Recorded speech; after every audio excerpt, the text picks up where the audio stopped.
Ndiphuma kulaNgcobo, ndisuka kulaNgcobo. Kudala noko ndibukele ndijongile ndicinga ichiza lokuchuba ndicebule ubugwenxa obungumfanekiso-ngqondweni kulaNgcobo. Zikantu andingeni ngagqudu mdudwini ndizama ukulungisa intlalo.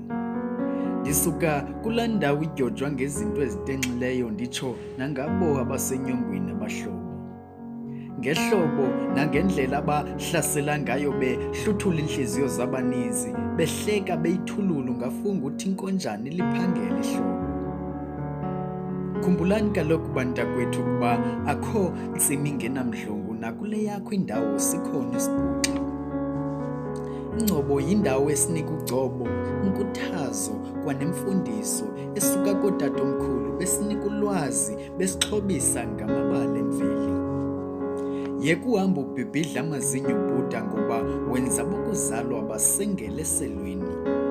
Kaloku laa ndawo ikwenza ube nokuzimela uselityendyana, apho uvuke ekuseni ngeqabaka uqabela iqaqa uqhube ezikabawo iinkomo uzinyusa intaba.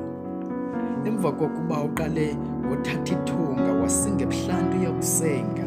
Kaloku abantu bakudala babengawaginyi incam lamasi wale mihla sifike siwathenga. Xa usenza njalo wawulungiselela kwawena ngoba kaloku uzawubuya ubanjwe linxele likakitsekile xa ubuye ukwalusa, utsho ufumane ukusiwa phantsi kwempumlo. Uthi ke xa sewufake imfuyo ebuhlanti uhlale nengwevu ecaleni kwethango likuchubele ngamabali emveli. Ndisuka kulaNgcobo. INgcobo yidolophu masela ngabantu.